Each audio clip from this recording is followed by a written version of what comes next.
Okay, so this is my first practicum choice project, and I chose to do the read aloud. And I decided to stick on the same theme of this week, which was like plants and animals. So I decided to do a plant lesson this week for my read aloud.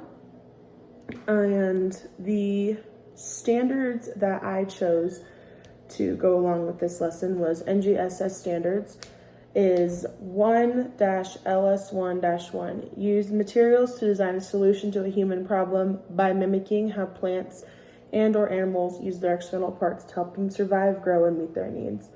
And I chose to do the read aloud called the Beak Book. And the materials needed for this lesson are a teacher's beak for me, the book itself, carpet pencils, colored pencils, and student science journals. So to start the lesson, I am going to hook them in by wearing a beak. And we're just going to pretend that this is a lovely decorated beak with a rubber band, so I can strap it to my face like this, like so. It'll be colored in the classroom. It'll be a lot better than this little paper cone that I have here.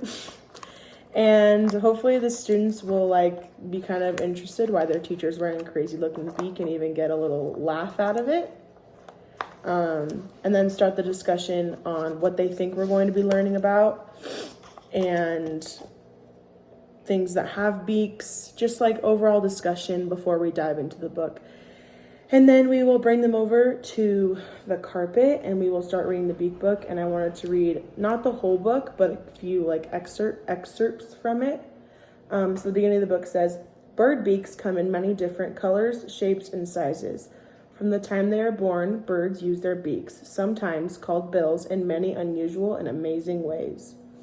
And then it goes deeper into different kinds of birds. It's for instance, looks like this. I'll just read a couple pages of the book.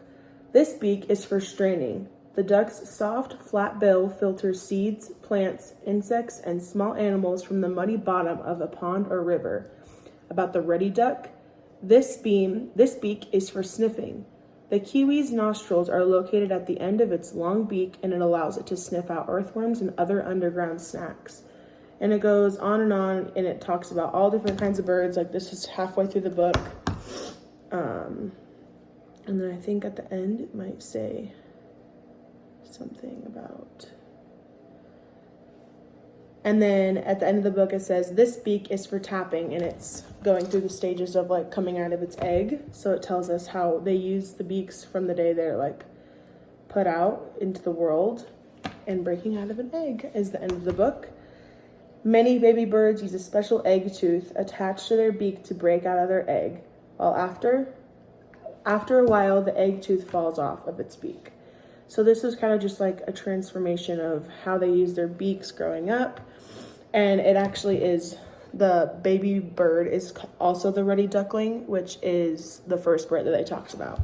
But they go all about toucans, flamingos, the heron, all sorts of different kinds of beaks and how different they are.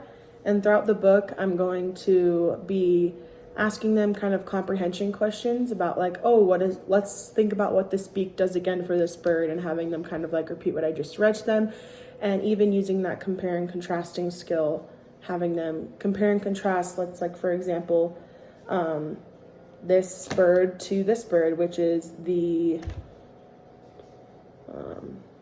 hummingbird and the crossbill.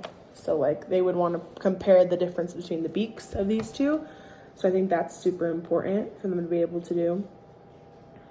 And this book's kind of it's nonfiction completely. And then at the end, it has where all the birds are from, and it tells you about what countries they're from, where they live on Earth. And I think that's a kind of cool factor of the book itself.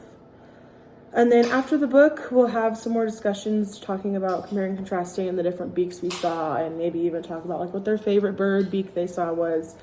And then they're going to return to their desks, and I will give out the instructions of we are going to get out our science journals, which I will give to them at the beginning of the year. And it'll have sections because I know what we're going to be teaching.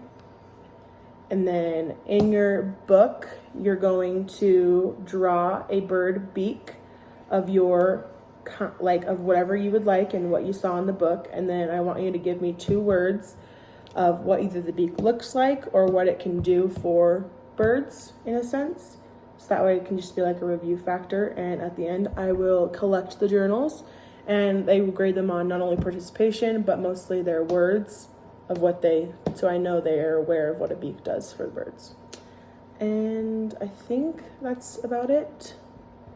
And then I also talked a little bit more about it in my paper. Thank you.